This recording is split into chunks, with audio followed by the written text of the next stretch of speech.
Hello everybody, we are here in Primm, Nevada, right outside of Whiskey Pete's Hotel and Casino.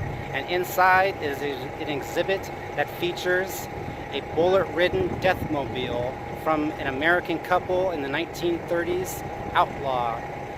They were shot and killed in 1934, and their deathmobile is an exhibit right inside of Whiskey Pete's. So let's go ahead and take a look inside. Hello everyone.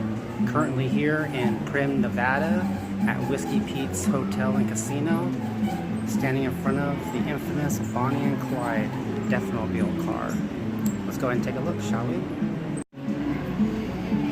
So here at Whiskey Pete's in Primm, Nevada is the original, authentic Bonnie and Clyde car. On display, the actual car Bonnie and Clyde were shot and killed in on May 23rd, 1934 in Gibbsland, Louisiana. Riddled with multiple hundreds of bullet holes. A true piece from the notorious Bonnie and Clyde era in the 1930s. Been here at Whiskey Pete's on display for quite some time. They are behind glass for display.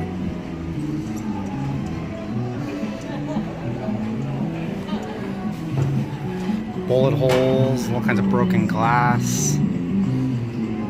Yeah, right in there. Bonnie and Clyde shot and killed.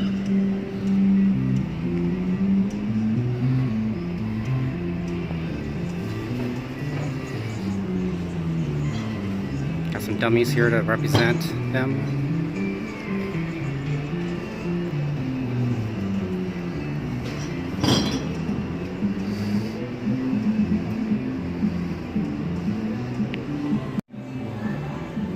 Here we have notorious gangster Dutch Schultz 1931 Lincoln.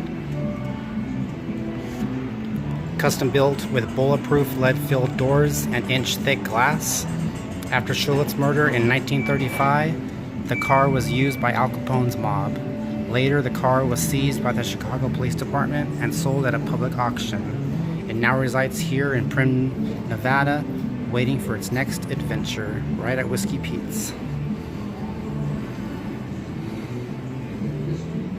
Them to be two of the most fascinating Got a handful or so bullet holes in the driver's side doorway. Of course, it didn't really matter because this whole car is bulletproof. Thick plate armor.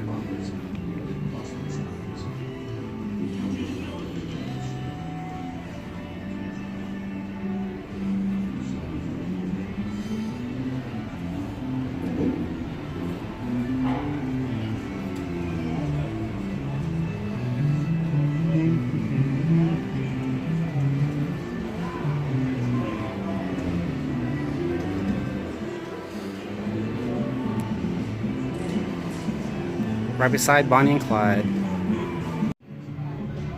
Here we have, all by itself, behind glass, the infamous shirt worn by Clyde Barrow when he was killed in May of 1934. Actual garment. I would imagine there would be a lot more bullet holes and blood over when he was killed, but don't really appear to.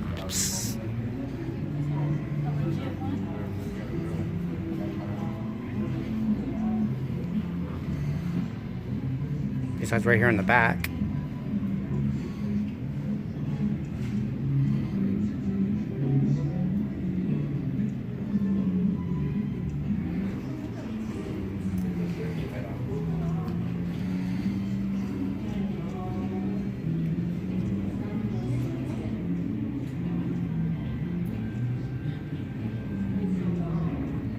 Have a certificate of authenticity. This certifies that this garment is the authentic shirt worn by Clyde Barrow at the time of his death on May 23, 1934, in an ambush near Gibbsland, Louisiana. Clyde Barrow, along with his beloved campaign Bonnie Parker, blazed a notorious trail of crime throughout the American Southwest during the Depression era. This exploits the Bonnie and Clyde, their love, their desperate killings, and their destruction in an explosion of gunfire has fueled an American legend that has fascinated generations for worldwide. In 1996, Clyde Barrow's only surviving sibling is Marie Barrow of Dallas, Texas. Marie Barrow personally guarantees the authenticity and provenance of this shirt as the genuine garment described herein. This shirt is light blue colored cotton fabric, size 14 to 32, with an original manufacturer's label, Wason's Town Shirt, Indianapolis, sewn inside the collar. This garment sleeve's front bearer was cut made by the Undertaker when he removed the shirt from the corpse of Clyde Barrow. The original bullet holes and bloodstains are evident throughout the shirt. Marie Barrow has personally signed the inside hem of the shirt to assess the garment's authenticity. Certified July 23rd, 1996.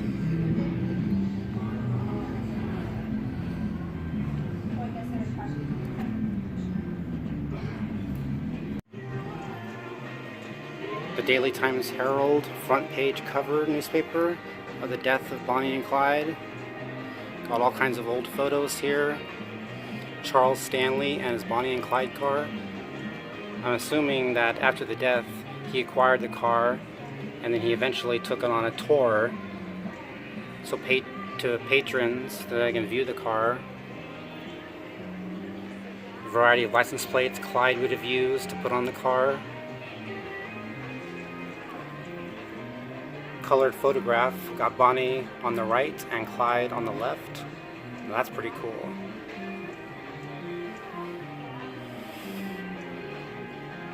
Death car free exhibit, looks like at a fair. Got a black and white photo of the bullet-ridden car. Posse kills Bonnie and Clyde. Got an apprehension order for Bonnie and Clyde by the Division of Investigation, U.S. Department of Justice. Actually, 5 days after their deaths.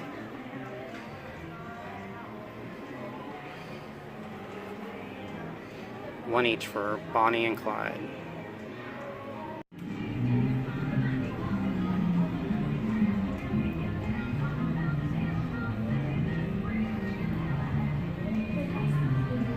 Variety of weapons found. Kinds of rifles, shotguns, pistols. Louisiana State Board of Health certificate of death.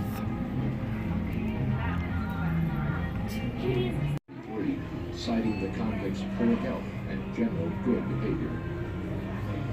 Buck then promised the Texas authorities that he would find Clyde and convince him to go straight. The following month, he and Blanche had a family reunion of sorts with Bonnie, Clyde, and their traveling companion, W.D. Jones, in Missouri. Life for Bonnie and Clyde was about to become very serious. The Highway Patrol had got the information, first of all, that this suspicious activity was going on here. They contacted the Joplin Police Department, and they, along with a Newton County constable, obtained a search warrant and then came to the apartment to serve that warrant. They were expecting only to search a residence of a bootlegger or possibly the vehicle in the garage, and Clyde was about to close the doors when we saw the officers coming up the street. The first officer out of the car was...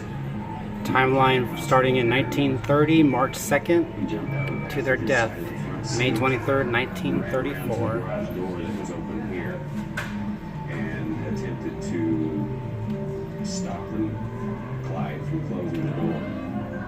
Of course, he had no idea who the man was or what to expect, but Clyde opened fire on him with the shotgun, caught him in the neck and the shoulder, and that was the first officer who went down. During the general firing, the officers noticed from the upstairs windows a woman and young man firing at them.